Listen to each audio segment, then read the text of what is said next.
Tonight on Bridge City News, a public memorial was held in Toronto on Saturday for Regis Paquette, a black woman who had fallen to her death from her balcony while police were in her apartment.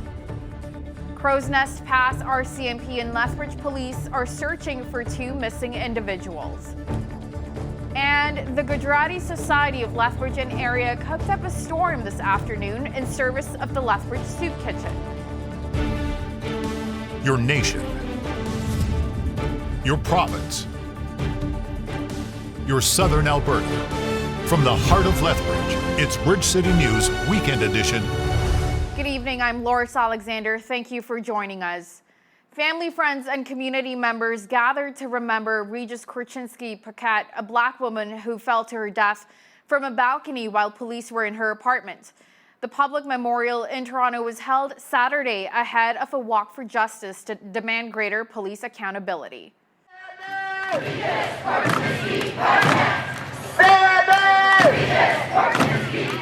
community is in mourning, in grief and rage. What happened to Regis shouldn't have happened.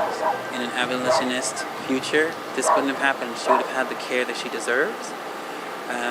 We know that Regis' family called for a wellness check for her to be taken care of, and now we are here mourning her loss. We know that there are a lot of questions still left to be answered by the SIU, but we know that the family, her friends, the community is in pain, and we needed an event that really reflected what the family wanted to do to remember her, what friends wanted to do to pay their respects, to speak about the connections with the loss of Regis and what is systemic anti-Black racism, what is discrimination in the mental health field, what is a loss that has so much to do with systemic issues. And so today brings the personal and the professional together for me.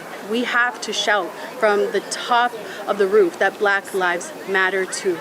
And right now we are here, we are marching in a peaceful walk. It's the first annual walk for justice. And so we're here to tell them that we are going to be with them the entire step of the way, every step of the way. We're going to be there with them on the journey for justice. It's all about justice for Regis today. Can you imagine someone who has seizures and then lives 20 feet from the balcony when police are with her in the room and she suffered from seizures? 2 of them in that morning, if that wasn't enough. Shame. Shame. Shame. She was my whole life. Not 1 second goes by. During the day, 30, 60 days go by, not 1 second. I don't think about it. Like I said before, we're never gonna stop fighting for you. Never, ever, ever. When we call the Toronto Police Services for support, we're supposed to get support. Amen. Yes. It shouldn't end with death.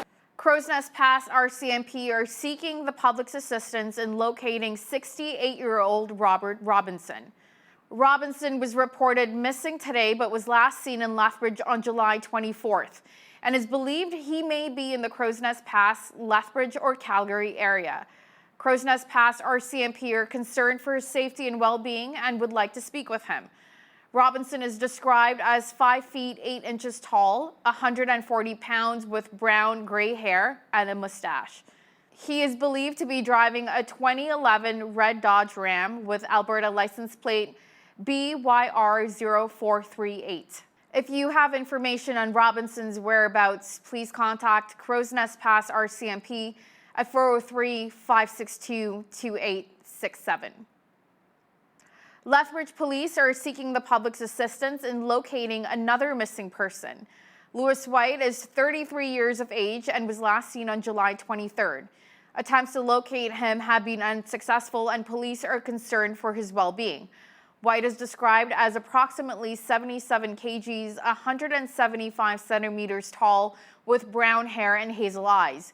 He may be operating a white 2014 Jeep Wrangler. Anyone who has seen White or has information on his whereabouts is asked to contact Lethbridge Police at 403-328-4444.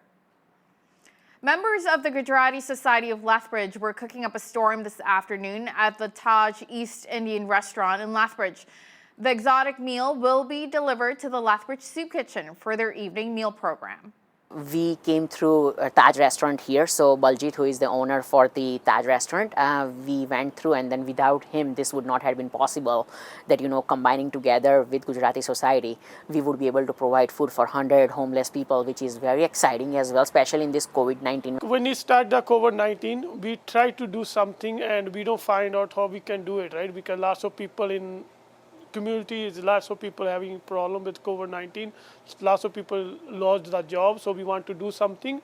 Skeet come to me and he just asked me we can do this plan, so I agree right away. I say okay, no problem. I make today veggie biryani. So this is my sauce. This is like onion gravy, so we use that one. And this is onion gravy too. So we put in 1 spoon that one too. Okay, so this is my all veggie. We make veggie biryani today. Some I take nuts, some green pepper and red pepper and veggies and onions and 2 pieces tomato. Okay, so this is my biryani rice. So I put in already rice in it and some Indian spices like black curry mal, green curry mal and some leaves. My rice is ready now. It's 10 minutes and almost my biryani is like all veggies is ready almost too. And now I mix together that one. So that means my biryani is ready. Cancer has impacted us all, and when it affects our little ones, it's even more devastating. As BCN's Micah Quinn explains, one family is working diligently on a fundraiser to help out their own young child who was diagnosed with the life-threatening disease. For the family of Bo Smith, they never could have imagined that their small daughter would be diagnosed with clear cell sarcoma of the kidney. It was just after her 2nd birthday in December, she started experiencing some stomach pain, and she had an ultrasound and they found a tumor on her kidney. And we started chemotherapy right away. And for 6 weeks she did that. Then they were able to remove the tumor, and then she was diagnosed with clear cell sarcoma, which is a super rare form of kidney cancer. Smith's sister, Carly Durfee, started a GoFundMe after Bo's diagnosis and had the idea with her sister to make clothes for children that have been affected by cancer. I was talking to my sister one day and I was like, we should really do something like sell clothes. And it was kind of her idea. And she had always wanted to do something too, to give back to kids with cancer because she received so much help. So we kind of just thought of this together. And so yeah, we just sell shirts and crew necks, and we hope to get more things too. Bo is currently on week 21 of 35 for chemotherapy and is now in remission. We just have to finish out the next 15 weeks of chemotherapy, and then hopefully we are done with treatment. 100% of the profits from the clothes will go towards a child with cancer and their family. For Bridge City News, I'm Micah Quinn. Recapping one of her top news stories, family, friends, and community members gathered to remember Regis Korchinski-Paquette, a Black woman who fell to her death from a balcony while police were in her apartment. The public memorial in Toronto was held Saturday ahead of a walk for justice to demand greater police accountability. And a look at weekend weather. Sunny in the evening, becoming clear overnight with a low of 10. And tomorrow, Monday, sunny all day with a high of 30. Right now, people are trying to manage anxiety about a risk that has changed day by day since mid-March. It's natural to have trouble unpacking these layers of anxiety. BCN's Jeanette Roche spoke with a local pastor on how we can tame our fears. That interview is up next. What lasting effects will the COVID-19 pandemic have on the church? Has fear overtaken some believers, causing them to stay away from churches even after restrictions have been lifted? Joining us today to talk about these timely issues is ROHAN Crown, pastor of Amazing Grace Community Church here in Lethbridge. ROHAN, thank you so much for joining us today. Thanks for having me on, Jeanette. Yeah, really it's lovely to meet you too. Yes. My understanding is you've been here many times, but I haven't had the opportunity to meet you yet. It's good to be here. Thank you for having me. That's great. So your church has not quite opened to the public yet, but I understand that you will be doing so soon, right? Yeah, so this Sunday we're going to hopefully open up to the public. We've been doing pre-recorded services up until this time, and the main reason we haven't is because we didn't have the equipment to live stream, and so we wanted to have the option, if people weren't comfortable yet coming, that they could watch the service live, and people who could come in based upon the restrictions given to us by Alberta Health Services. Right, so you were doing church online? Yes, we were Okay. doing pre-recorded services, so it looked a Okay. little different, recording Gotcha. midweek and then producing something for Sunday morning. I see, yeah. So what was the response from your members? Yeah, I think overall it was a good response. Probably one of the good things that happened as a result of this was because of our connections in the community, people were actually checking us out online. And I was getting a fair few comments from people. Thank you for putting your services online. People who had never walked into our church before. My family's in Australia as well, so it was actually a joy for them to, they were watching my services over in Australia. So That's that was wonderful. that was good too. So I think there's been some positives come out of this, and I think the other positive is because we lacked the equipment to be able to live stream. Someone made a very healthy donation to us in order to get the equipment to be able to do that. So I think there's a blessing that's come out of this for sure. Wonderful. I was wondering too, with more churches going online, if maybe it would attract people who normally wouldn't have the, enough bravery or whatever to walk into a church for the first time, right? I think so. I think it gives a little bit of a window into the church, right? And lets them check out a church before they actually go in. So I think that's a blessing that's a part of this. Yeah. Do you think that it's an effective alternative to meeting in person? Yeah, I think it is an effective alternative. I think the people who commented to me that they were looking at our services, they already knew me.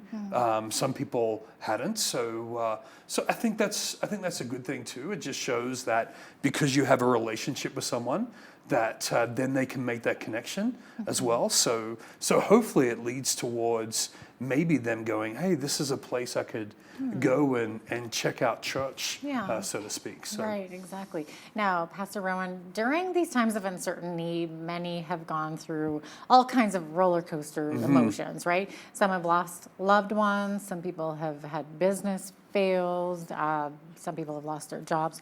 So what can we learn in these trying times?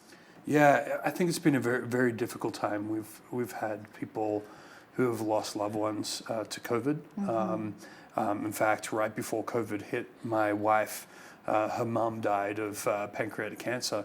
And during the midst of it, it just made it even more difficult, right? To know how to go alongside people, because they're not only dealing with grief, but they're also dealing with this thing that we've never dealt with before, right? So it put people in a very weird, not weird, a different situation.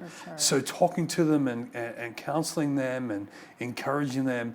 On top of that, I'm also dealing with it, right? Yes. And I would say there were periods that I went through some anxious times in my own life. Wow. Right? Never experiencing that before. Of course. Right? And I think that has a lot to do with the changes in our world and how we adjusted during that time period.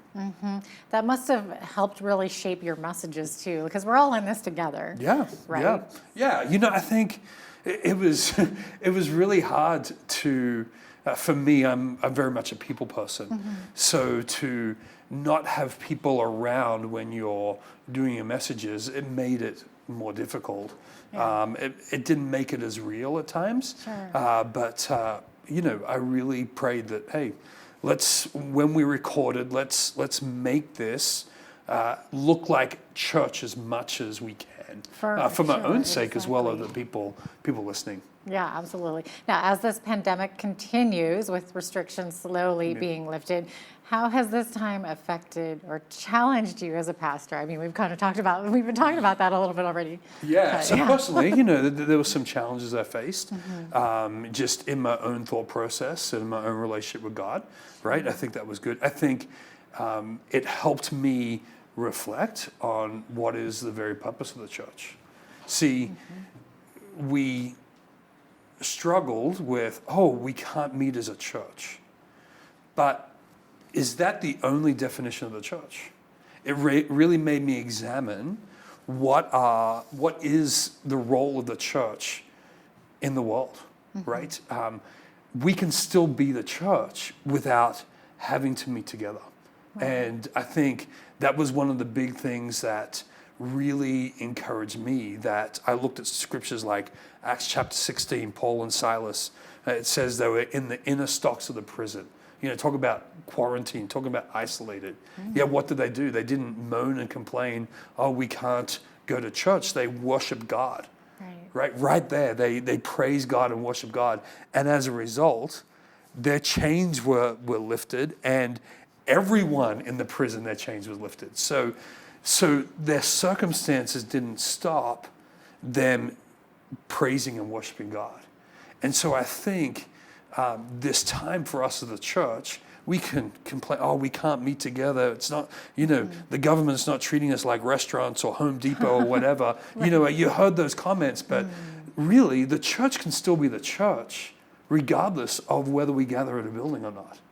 And so we just found ways, or God really opened up ways in which we could still be the church without having to meet together. And that was really cool. And to see how that really impacted people's lives around us. Yeah, absolutely. And I think everyone's going through this together, right? And we're all facing fears and anxieties and different challenges. So fear and trials in life seem to sometimes reveal who we really are as people, right? So is this a good thing, in your opinion? I think so. I think anytime that I was actually reading a passage in Isaiah just before I came, anytime God confronts us with challenges, there is a chance for us. We can throw our fists up at God and complain, right? Or we can, healthily submit to God and say, okay, God, what do you want to do in my life during this time, right? And that was hard, right? Because we get used to the same patterns of relationships, of life, of things we do, and that was all upended. And so it's then up to us as believers to, humble ourselves and seek the face of God in the midst of these challenges. Now, that sounds really easy, me saying that, but it wasn't really easy because I'm stubborn just like every other person in the world, right? So yeah, it was a learning time. You're human. That's what it is. You're human. Right. Yeah. So what are your thoughts on the long-term effects of the shutdown of the church? Will there be long-term effects, do you think? I joke with people when we start meeting up, publicly again, who's going to show up, we don't know, right? Because you also have people who are in different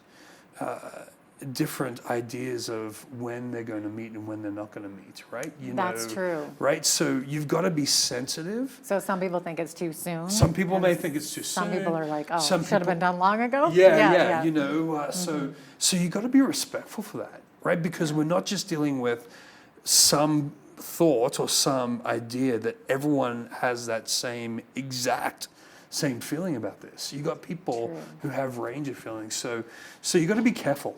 Right? Number one, you've got to respect. I really believe you've got to respect our government and what they've laid down. We've got to be a good witness to those around us. And number three, we've got to be careful that we don't make the minors the majors and the majors the minors, right? And that's in my own life too. So when we open up Sunday, if we have 5 people show up, right? Hey, we get to worship God with 5 people. Right, that's okay, right? And realizing that we can trust in God through this process. Yeah, well, that's a really positive takeaway too. I was going to just ask you if you've seen any positive takeaways from this whole time of lockdown. Yeah, I think there's been some positive takeaways. I really believe, Jeanette, that we live in a time that God is trying to engage his people. And the way we feel like, or the way we've done engagement with God, God's saying, listen, I want to wake you up, right? The way you've been doing things, maybe you're not trusting in me enough. And so I think the positive thing for me is moving forward, how am I going to listen to God? How is our church going to listen to God in the process of this, and really go back to the basics, right? Worship and prayer and preaching the gospel, and loving and serving one another, being a community, and allowing the Holy Spirit to work through us in the midst of that. It's a challenge, but I think it's encouraging. Mm-hmm. Now, how can the church help those who might be overcome with fear? There's a lot of fear going on these days for both believers and non-believers alike. Yeah, that's a great question. I think our job, and I've been studying the scriptures, and especially the life of Jesus. And Jesus was a listener. If you look at what he did and how he reached out to people, he met the woman at the well. He listened, right? And I think we've got to learn to be better listeners of people. I've got to learn to be better.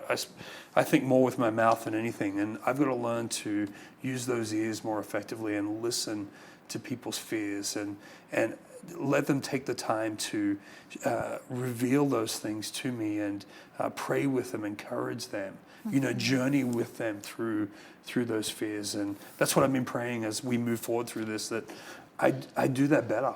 So yeah. What do the scriptures say about fear? I know there's a lot in there. There is the fear of the Lord is the beginning of all wisdom, right? That's a healthy fear, right? Philippians talks about do not be anxious, right? But with prayer and supplications, good one for these days. right?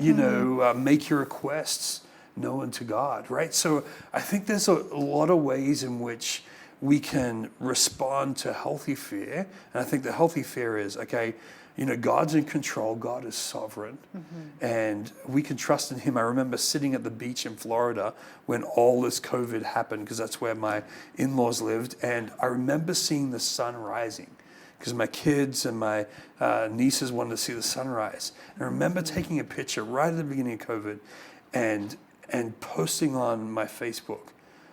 It's awesome to know that God's in control, right?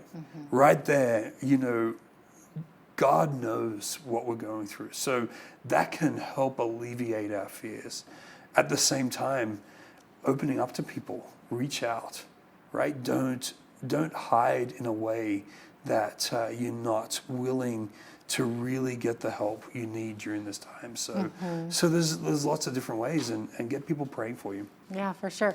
Do you have any favorite verses that have helped you overcome these times of uncertainty? Yeah, I think Philippians 4. Do not be anxious for anything. I think for me, I've been reading this book. It's called The Valley of Vision, and it's actually prayers written by the Puritans. And I've been reading that most mornings, and just having a solid prayer life. And even they use a lot of scriptures, various scriptures, to pray to God, and sometimes in our anxiety and our fear we don't know what to pray, and just to be able to sit and pray those prayers and take the time to listen to God, that has really helped me. Going to the Psalms is another way in which I can experience. I actually did a series through Psalm 119, the longest psalm in the Bible, where I just shared my thoughts about what God's communicating to us through that psalm. And that was helpful for me. And I kept on doing it. I don't know how many people were watching it, but it was really helpful to me to know that the covenant-keeping God is steadfast in his love and faithfulness to us as his people. So Thank you so much for joining us here at the desk. Thanks for having me again. Appreciate it. In many nations around the world, the persecution of Christians is happening on a daily basis. Open Doors Canada says each year 260 million Christians are persecuted for their faith in Jesus, and that number is going up. Now, what can we as believers in Canada do to help support our brothers and sisters? Prayer is probably a good start. Joining me now to talk about it further is Gary Stagg, Executive Director of Open Doors Canada, joining me from Mississauga, Ontario. Gary, welcome back to BCN. It's wonderful to be here. Thank you for having me. Now, for those who may not know, what exactly is Open Doors Canada all about? What does your organization do? Our organization supports persecuted Christians all around the world. It started 65 years ago with a guy by the name of Brother Andrew, who felt called of God to smuggle Bibles behind the Iron Curtain. Wow. And of course, since then, with the rise of Christian persecution, the ministry has expanded so that we work in over 60 countries around the world. We strengthen and equip Christians in the most dangerous places to live as a Christian. And we provide discipleship, safe houses, trauma counseling, job training. We train leaders. We provide basic needs. We basically do whatever the persecuted church is asking us to do. So they're the ones that know what they need. And so we're here to respond to their needs. And we do that the best that we can. Why does Open Doors produce the World Watch List each and every year? How is the list put together? The World Watch List is put together by a lot of research that's happening basically around the clock. We have people that are in the field, people that work behind a desk, and their job is to put together the statistics to monitor what's happening all around the world when it comes to Christian persecution. And so it's known as the best resource of its kind, and a lot of governments and different political organizations, you name it, they look at it for direction in what's happening with Christians and in general religious persecution around the world. Now, apparently, in some of these countries where Christians are persecuted, women are doubly persecuted for their faith and their gender. Can you tell me more about that? Well, in many cases, unfortunately, women are considered to be almost second-class citizens in some of these cultures. And because of that, not only are they persecuted for their faith, but they are doubly persecuted because of their gender. And there's a whole study that's been done on this and a lot of research that's gone into it. And Open Doors just produced a paper on gendered persecution and the implications of that around the world for women. So, yeah, you think of the persecution on one level, but when it comes to women, there's a double whammy. They are persecuted doubly. Now, before the COVID-19 pandemic hit, Gary, you traveled to Malaysia and Egypt. What was the purpose of going to those countries? The purpose of going was just to see the work that's happening, to encourage persecuted believers in those countries, just to see all of the work that we're doing there as an organization. And so it was a real joy for me to go and to meet with some wonderful people there, some brothers and sisters who really, when you get together with them, it's quite a humbling experience. Now, a recent report is talking about the kidnapping of Christian girls in Egypt, and it continues unabated. Gary, a U.S.-based advocacy organization, Coptic Solidarity, is calling on the Egyptian government to step in and take a stand against these kidnappings. What happens to these girls once they're taken?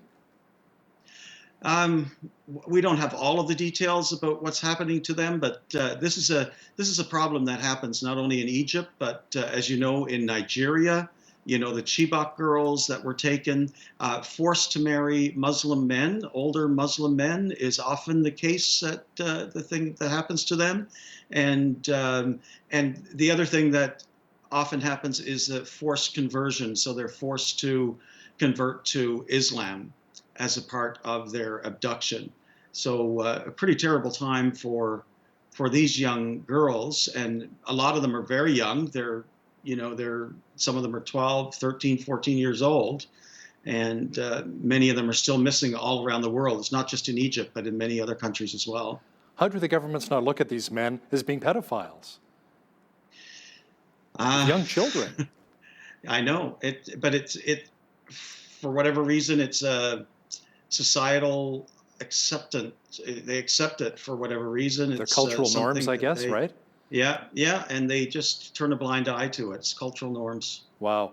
And I bet a lot of these young girls get new identities as well, probably new names when they're forced to marry these older Yeah, men. for sure. Wow. Yeah, for sure. Now, things, Gary, are also apparently getting tougher for Christians in India. The northern Indian state of Haryana may become the 9th state to adopt legislation forcing conversion to Hinduism. What will that mean for many believers there? Well, this is happening all over India, and we're hearing reports of atrocities that are happening. What's happened in India is that the government, the present government that was elected in 2014, has a mandate, and they want to turn India back to a Hindu country by the end of 2021. So that's not that far away. Right. And so they're very sympathetic to all of the people the Hindu extremists. And so a lot of extreme things are happening to Christians, forced conversions again. If they don't comply, their churches are burned down. There's some horrible things that are happening to them. And basically, the government is saying to be Indian is to be Hindu. And so, again, they turn a blind eye to the extremism that's happening. The other thing that we're seeing in India right now, of course, is with COVID-19 and with the aid that's being distributed in many of these places, and where you mentioned, indeed, in North India, these are often rural places, and so the aid is given to the elders of the community to distribute. And so the elders of the community automatically know who the Christians are, and they force the Christians to wait at the back of the line, knowing that they're not going to get any food anyway. And so they send them to the back of the line, and they usually go without anything. Are they doing this something similar to those who are Muslim, not just the Christians? In India, yes. They're doing a similar thing to Muslim people in India. Gary, how have you seen COVID-19 impact our persecuted brothers and sisters living in countries like China, North Korea, and Syria? In many of the countries, COVID-19, I mean, persecution was bad before, but for our brothers and sisters who are being persecuted, COVID-19 has just added another whole layer to that. And many of these countries already have, very volatile health systems, economic systems, and so they're just not getting the help that they need. Again, in many places, because they're Christians, they're relegated to the end of the line or to the back of the line, and they're not able to get the medicine, the food, and all of the things that they need. And so in some places, they're just desperate. In India, I know that there are people who are starving. So what initiatives is Open Doors taking to support persecuted Christians impacted by COVID-19, especially even in the northern camps in the Iraqi city of Mosul? I mean, the virus can spread quite quickly through the camps where so many have been displaced. Well, that's the other thing, because they live in such close quarters. And, we can social distance, and it's easy for us. I mean, I live in my house. I'm here. My wife is in her office upstairs, and we can do the social distancing thing. It's not a problem. But for these people, many times there's multiple families living under one roof.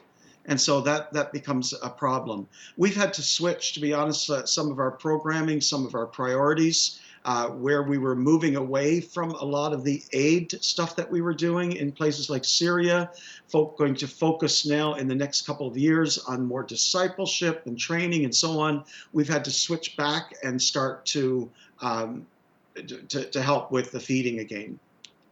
Now, can you explain, Gary, what kind of impact these programs are really having on persecuted believers and their families? Well, I think in many cases they're just keeping them alive, to be honest. And of course, the overarching thing is that they become very aware that that they're not alone, and that's so important for them to understand that there are people in the West who are remembering them, who have not forgotten them, who are holding them up in prayer. And so that's a big thing. But right now, it's just a matter of survival as well. So the things that we're doing are just trying to help them stay alive right now. What are some of the things that most people do not realize about the persecuted church? Oftentimes when people think of persecution, they automatically think of violence, and they think it's always violent, but it's not. I mean, there is the violence, obviously. We just talked about the girls being kidnapped and so on, and churches burned and pastors killed, and there are all of those things. But for the majority of people, it's just the marginalization every day of the things that they go through. They're just, like I say, put to the end of the line. They are given the worst jobs in society. They're held back. Their kids can't get decent education because they're Christians. And so there are all of these things that are just constantly squeezing them into that place where the persecutors want them to be. And so it's not always violence, but it's the daily pressure, the daily squeeze that they feel. Gary, as Canadians, what can we do to really help our brothers and sisters in Christ who are suffering in these countries? I mean, prayer is probably a good start, right? Yeah, you said prayer at the beginning, and I was so happy to hear that, because if you ask them, that's what they ask for. If you ask them, what can we do for you? They always say prayer, even though it's obvious they need so much other stuff. But they would say, pray for them. And I would say, don't forget about them, and support them. Give them the prayer support they need, but also donate to organizations that are helping our brothers and sisters around the world who are going through persecution. Now, you offer opportunities for people to join Open Doors for missions trips. Tell me more about that. We go on trips of encouragement. Those have been suspended for this year, obviously, but we go on trips where we just go to encourage them. We call it our International Presence Ministry. So we don't go and make ourselves obvious and preach on street corners, or even build buildings and stuff like that. We don't do anything that will draw attention, but we go there to meet secretly with these believers and encourage them. Last time you and I chatted as well, Gary, you mentioned countries like Pakistan, North Korea, and China, where persecution is really bad for Christians right now. Are those still some of the countries on your watch list? Oh yeah, for sure. The Pakistan would be in the top 10. All of those that you mentioned are really high up on the list. So where can viewers go to learn more about Open Doors and to donate? They can go to opendoorsca.org, and they can sign up for our newsletter, for our prayer calendars. They can make donations there. And also I would mention that they can sign up for a Zoom prayer meeting. The first Tuesday of every month, we have just started a Zoom prayer meeting where we come together as believers in Canada to pray for the persecuted church. So we would invite anybody that wants to join us to go to our website at opendoorsca.org and sign up for that. And just inform yourself about what's happening, and then as the Lord would lead, just respond to what you're learning. So Gary, what kind of rewards do you get out of being involved with Open Doors Canada? For me, it's the reward of being with persecuted believers. I think it's just such the humbling experience of being with them. We often think of ourselves, I was a pastor for many years, and you think of yourself as having a certain level of spirituality. But when you're with a persecuted believer and, they're asking you to pray for them, and you see the incredible faith that they have, so often I want to say, can you please pray for me? I think I'm the one that needs the prayer. Wow. And so that's, I think, the gift. It just kind of puts things in perspective for me, and helps me to realize that I don't really have it all that bad here in Canada as a Christian. Absolutely. Yeah. Gary Stagg, Executive Director of Open Doors Canada, thanks for joining me today from Mississauga, Ontario. You're very welcome. Thank you. Anytime. It appears as though many of our children today are growing up in a secular culture or a church culture unlike what many of us grew up in. Now, do we need a new approach to discipling our children? Today's guest seems to think so. Valerie Bell is the CEO of Awana and the author of the new book called Resilient Disciples. Welcome to BCN, Valerie. Hey, thank you. It's great to be here.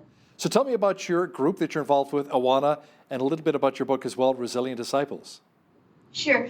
Awana has been around for 70 years. I wasn't with it at the beginning, but Awana ministers to children all over the world. So we have ministry in 125 countries to 4.5 million children through 60,000 church partners. And our goal is to equip and train leaders to work with these children, reach them, and bring them to Christ. So in your view, what does it mean to really disciple a child? What does that mean today? I think it means a lot more than giving them spiritual information. I think it means coming along beside them, knowing them, giving them a sense of belonging in the church, and then helping them to believe, to walk beside you, to see how your faith works out, walking beside you to help them see how faith works out, to have their own God story, and becoming like Jesus. So it's a commitment that may be even for more than a few years. It could be for their lifetime, actually. So it's a very intimate, very close, very dedicated, very committed relationship. A lot of things seem to have shifted from when we were kids. You're right, the technology. Today's kids are becoming more like screen disciples through secular venues like YouTube, Snapchat, Twitter, and Instagram. How are we to respond to this as parents to train our kids to keep biblical principles and values? Well, it's challenging. If you just look at technology, if you looked at all the changes at once that children are experiencing from our culture when we were children, it could be overwhelming. If you look at technology, though, and you realize it's such a gift. I mean, I wouldn't want to try to write books anymore on a typewriter. So there are many gifts that it brought with us. It's a neutral thing. But along with the gifts it brought us, it brought a tsunami of secular culture and secular values, and it put it right in the palm of our kids' hands. And so when you look at the amount of time that kids are spending, depending on their age, anywhere from 4 hours, our little ones per day, to 9 hours, some of our older kids, you realize that the places they are going to learn how to live, how to dress, how to act, how to think, how to behave, what community to belong to is the internet. And so we say kids have become, even our Christian kids, literally screen disciples. Some would say that the breakdown of the traditional family structure may have had a bit of an impact on our culture. I would guess that at least half or more of today's kids are from a broken family. How does this really affect a child's faith and their values, Valerie? Well, the stats tell us that of all the children living now, 50% of them will experience the breakup of their homes. And so this leaves a lot of children experiencing another aspect of a broken up home is fatherlessness. Fatherlessness is in epidemic proportions now. And so you have a lot of children who are looking for father figures, who have a great emptiness in their souls. So in a sense, that sounds like bad news, and it is, except that this is a huge opportunity for the church because we know how to love beyond our own genetic children. We know how to have a kind of love that reaches in and pulls a child toward Christ. And so, when we have all these gun debates and we talk about, how we're going to deal with violence and gun control, that, if you've noticed, that debate goes on, and I believe it will go on and on and on and on. We will not ever resolve that, probably, through political choices. But the church, since Jesus' time, think of this, for over 2,000 years, has known how to radically love and how to bring that radical love into a child's life or a teenager's life, and that can change everything. Now, you believe that the church needs to stand in the gap for these kids. What do you mean exactly by standing in the gap?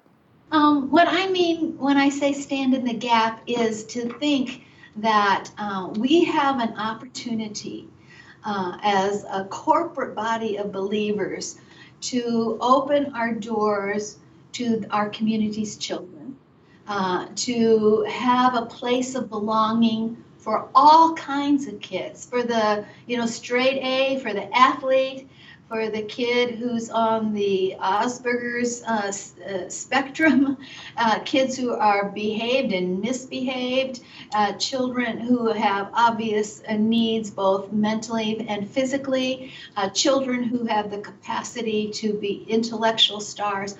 The church has this tremendous opportunity and mission in the world to start to influence a community by loving her children. And I have to say, for most of history, the church has been beautifully adept at that. So if you go back even thousands of years during Roman times, back then when they didn't want a baby, they would expose it. That's what it was called, exposure. They just put a baby out in the elements and let it die like that, which is so enormously cruel. But the church would gather these children and bring them in, give them shelter, give them family, give them home. So we have a long history of being responsive to the needs of children. And I believe we need to be reminded of that and challenged to step up and be, in a sense, the surrogate parent that so many kids don't have. Where do you think we've really dropped the ball when it comes to proper discipleship of children in church? I think we need to ask ourselves some hard questions.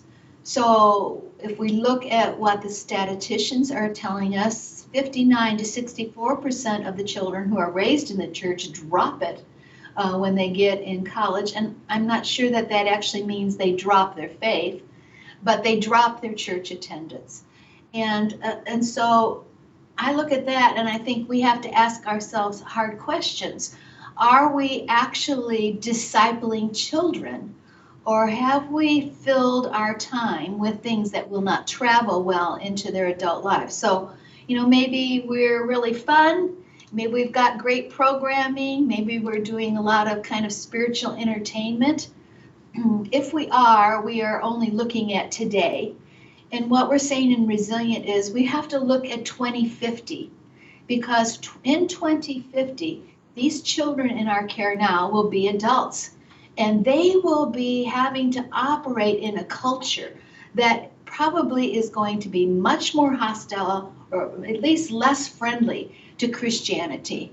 And so they will need to be able to have the skills that come from discipleship. We say discipleship builds resilience. It is discipleship that builds resilience. So to have a resilient 2050 church, these kids will need to know how to lead the church, how to be leaders, how to identify with Christ, and also influence, engage, impact, and be present in a culture that is around them. So Valerie, what can we really do to entice kids to come back to the house of the Lord? So here's the stat on that, and it's kind of scary, and that is that the average church attending child who by data research, their parents check the box that they're church attenders. When we check the church rolls, those children are only actually in church 1.7 times a month, which equals only 24 hours during a year. And when you compare that with screen usage, you realize where the discipleship is coming from, because you cannot build disciples on 24 hours during the year. That shows a sense of where allegiance is, that we don't have primary allegiance to God's house, to God's people, to our spiritual process. People say, oh, we can get that other places. Yeah, you may be able to get that other places, but you will not learn a love for the church and a love for God's people if you're just doing church in your backyard by yourself with your family, which some people have told me. So this 1.7 times a month is very problematic for the future of the church. And you say, what can we do about it? We need to put our foot down to it and say, parents, get your kids in church. It's really important. In fact, get yourselves here. Anything that you are a member of Attendance is expected and required. And because we care about you and we care about your children and we care about the future of the church, we're going to say to you, get back in church. A Harvard study on developing successful children had some interesting findings. Apparently, every child who winds up doing well has had at least one stable and committed relationship with a supportive adult, whether it's mom, dad, a pastor, maybe even a Sunday school teacher. Yes, this is very interesting, and we're beginning to see this statistic and this data being reported in a lot of different places. I read, as I was writing Resilient, from the UN paper that they had written, and they said, you know, after all these years, we understand that we will not always be able to eradicate or eventually eradicate things like health problems, hunger, education, all of those things that we work so hard to help children have in their lives. In other words, there are always going to be children who are challenged with these huge problems. But, and here's the huge but, they said a child who has a caring, loving adult in their lives, if there is the presence of one caring, loving adult other than their parents, that factor alone mitigates all the other challenges a child may be facing. That was the UN. And then the Harvard study that you spoke to also said the same thing. They found that the presence of a caring, loving adult was the most important factor in the development of well-being in a child. So when I hear that, I think, wow, the church, we have that in every seat, in every church. We have that so in such abundance that if we understood the importance that relationship had in a child's life, for us at Awana to be able, for a child to be able to come every week and see the same face of the same person who obviously loves and adores them, enjoys them, has their best interest in mind, that can make up for any deficit they may be facing at home, any kind of lack they may be experiencing. That is a strong, strong factor in a child's life that can mitigate other things they are facing. So I think the message to the church is clear that we have a tremendous opportunity and a tremendous mission field with the children in our communities. Now, Valerie, you're also offering curriculum tools for churches to use to help us in our relationship with God? Yes, so as we wrote Resilient, we began to ask ourselves, what do children need to learn today in order to be stable, resilient disciples of Christ in 2050 when they're adults? And we began to realize and set ourselves to making sure that we had a new curriculum for weekends. Our regular Awana program, the club program, usually happens in the middle of the week. We're not abandoning that, but we're creating this digital downloadable material that answers and shows kids how to operate in this culture today. And so we head right into the problems that they're facing, walk them through the Bible to show them how to address them, and then work with them on taking it out of simulation into their lives. So if I can give you an example of that, you may have noticed that social media came to our lives without any training on how to use it or the best ways to use it. And a lot of times you see people say things that really are not conducive to a conversation about God. And they're good people, but they just, slap it on out there. So we're teaching our children what we call spine and heart, that you may disagree with someone, but you don't call them names, you don't insult them. In fact, you find the place where you can agree. So for instance, on a neighborhood email chain, I was reading it and they said, what's that demonstration down there? And someone else said, oh, that's anti-abortion. And this went into quite a conversation where someone said, I really think there should be child labor laws against those children marching with those terrible abortion pictures. And I had stayed out of the conversation, but I stepped in at that point and I said, I find it ironic that you care more about child labor laws than you do actually these children's lives. Well, bang! That hit the wall and everybody had things to say about it. And the last thing that was said to me was, your religious views are not wanted here. You should be silenced. And I thought, wow, that's amazing. You should be silenced. The voice of conscience in our culture should be silenced. But then I thought back on it and I thought, spine and heart, you know, I didn't use spine and heart. I just used spine. I just went, bang, here's what's wrong with you. Heart would say, you know what? It's a good thing you care about those kids. And it's a good thing you care about women's lives. But let me just tell you the facts on abortion. How many children are aborted needlessly? How many women wish they hadn't had abortions? So I could have agreed more before I started in with the counter voice. And so we're teaching children to do that because that's how your argument, that's how your perspective not only is heard, but it gains favor. Valerie Bell is the CEO of Awana and author of the book Resilient Disciples. Thanks for joining me today from Chicago, Illinois. Absolutely. On behalf of all of us here at BCN, I'm Hal Roberts. God bless, and thanks so much for watching.